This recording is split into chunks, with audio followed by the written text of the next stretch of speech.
Welcome to Friday Factorio Facts. My name is Nilaus, and well, the Friday Factorio Facts have started up again, so let's do some review on what is there. This time it's about space logistics improvements for the upcoming 2.1, which we hope will hit experimental at the end of June or maybe start July, something like that. When it hits, I'll be starting a new campaign, a new series from the start on YouTube, on Twitch, using my masterclass blueprints, and then also continue to develop more masterclass designs. So that's something to look forward to, and in the meantime, we're going to look at what is actually changing. And for this Friday Factorio Facts, I must say they are excelling at burying the lead, because my god, is the first part irrelevant, and then there's massive changes towards the end. So let me break it down to you, and then we can see.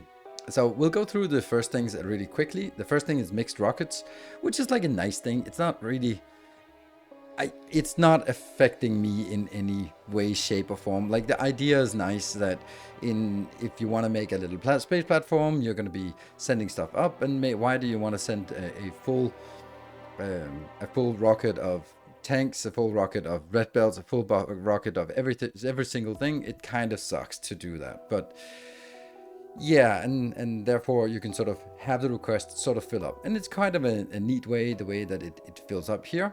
It fills up sort of gradually, trying to load up each of the things here, and then once it matches, then it will sort of fill up with the rest. It's nice, but it's also something that is only for the first couple of rockets that it makes any difference. Platform construction deadlocks is another thing, which is also like a small thing. This is something I definitely have seen. I've seen it was created as a bug report. It's absolutely not a bug report. It's just an unintended feature. Basically, when you stamp down build a giant blueprint, for example, for a Prometheum harvesting thing, then you can't get all of it, because the amount of storage in the hub on the space platform doesn't have room for everything. So you need to start by getting all the space platforms in order to expand the platform, and then build the hub extensions, the cargo base, so you get more inventory, and then you can start requesting everything. So, the workaround is pretty simple. You just do it in batches, and then once you got those batches going, all right, then you can stamp down the entire blueprint. Besides that, some of the blueprints are even too big for the discoverable area, so you need to do it in several steps anyway. So again, minor convenience, not something that's going to affect the way we play the game. Modding support for rockets. This was about this point in the Friday Factorio Facts that I zoned out, because it was small thing, minor thing, and now irrelevant thing. Like, being able to change the modding, the weight, the maximum lift weight of a rocket. I don't care. I don't care. So I thought, like, okay, it's just gonna be like minor changes, whatever. But oh boy, was I wrong, because space platform improvements is where the real money is. So there are three big changes that all sort of tie together to change the way that we're going to be playing the space part of Space Age. Well, the first part is import any, which is a pretty neat little thing. That's basically saying that space platforms, if you don't select where they are selected, they are imported from, then they'll be imported from anywhere, which is pretty cool. And any planet. So usually, for example, if you wanted to get repair packs or fuel or something like that that you can get from multiple planets, you would sort of have to create that line from every multiplied every time. Honestly, not really that important, to be honest, because you don't need to refuel at all locations. You don't need repair packs at all locations. If it goes back and forth, then you just need it one of the locations. So it's fine. It's not really that big of a deal. If you have sort of things to move around, and like, I'm just trying to think, like, why would you have a spaceship that goes to multiple locations to pick up iron plates? Like, that just doesn't make any sense. So I think this is a little bit of a niche thing, but it ties in well together with some of the later things, which is also very nice. No leaving with trash. That's like a minor inconvenience that we've discovered numerous times, that you may dump so much at a planet that you don't have enough cargo base to absorb all of it, or enough cargo base on the spaceship to absorb all of it within the time that the spaceship is parked on a planet. So if you unload, I don't know, 100,000 of a material, then that actually takes quite a while to unload, and sometimes that will exceed the 30 seconds of time, and then it'll start departing, and you think that it has unloaded everything, but it hasn't unloaded everything because it just didn't have enough cargo base to send and cargo base on the planet to receive in order to complete this in the 30 seconds or whatever you want. So now it will actually get stuck waiting for a dropped cooldown. This drop cooldown is still just really obscure. Like, these cooldown timers, they're nice that they added, but they're just not really, I mean, they're probably consistent, but it's not really clear what they're doing.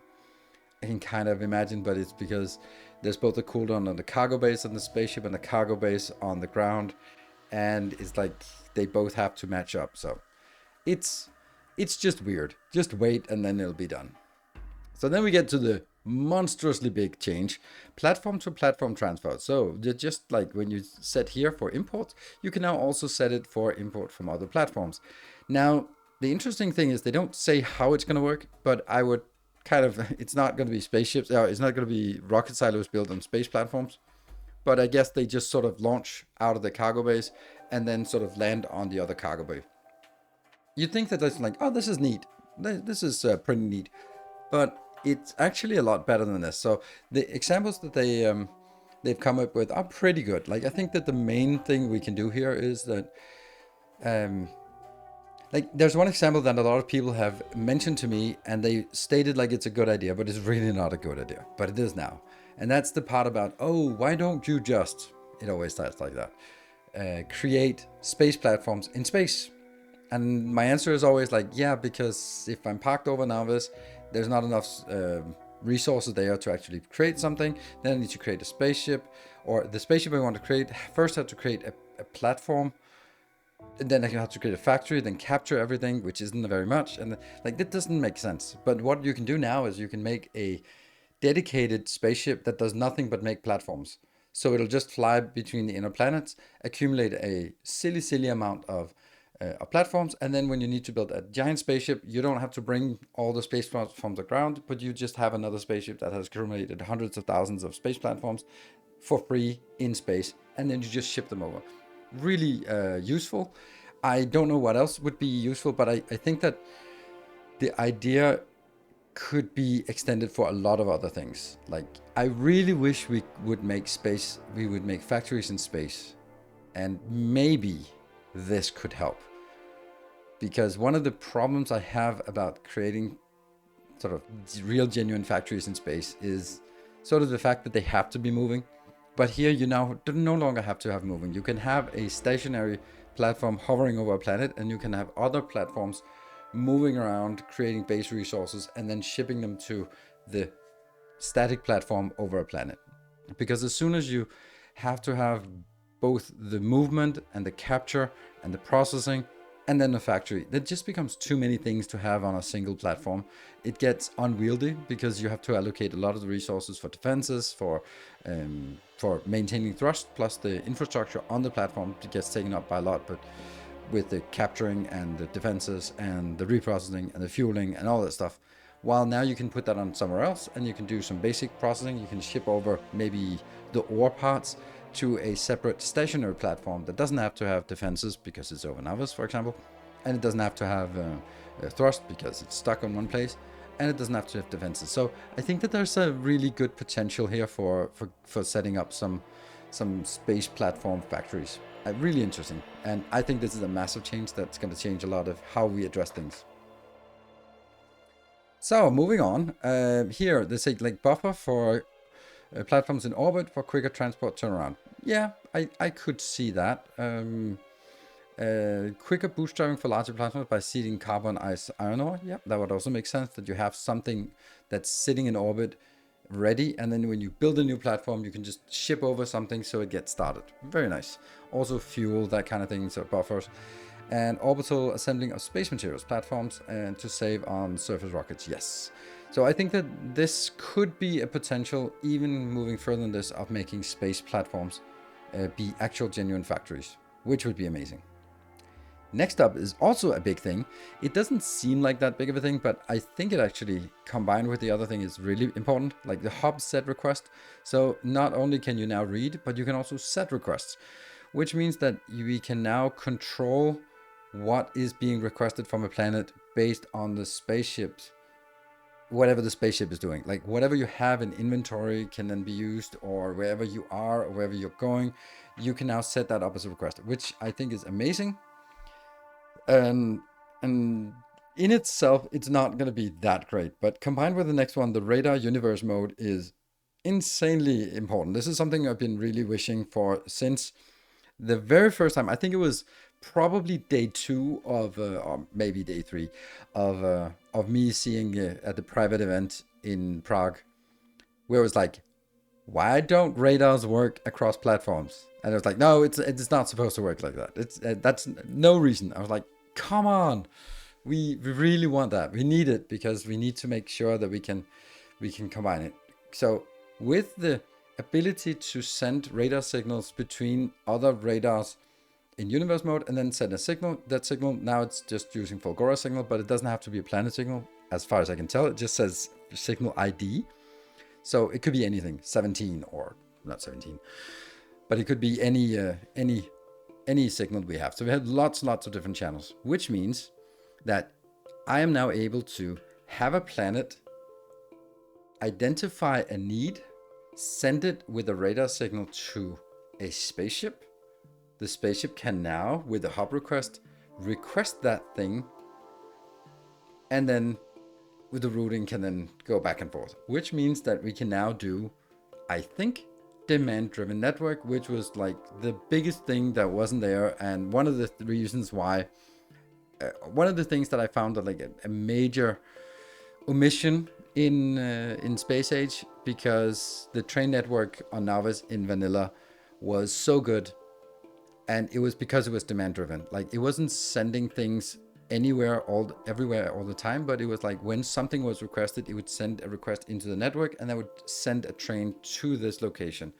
This is what we wanted with spaceships but instead we had to do milk run of just loading everything onto a spaceship and then going to each planet and go like, do you want some laser turrets? No? Okay. Do you want some laser turrets? No? Okay. And then that's just, it doesn't feel like a logistics game when you do that. Now, I think we can have the planet say, oh, I need extra laser turrets, and then the spaceship will then hover over Navis, get that request, set the request with the hub set request, and go there. Or it could even sort of request it in from locations here. Depending on how big change we could make it. I mean, I wonder if we could sort of have this built automatically. I really want to do something more with space platforms factories, because I think that's it. With this thing, it's super interesting. Like, how much can we do in space?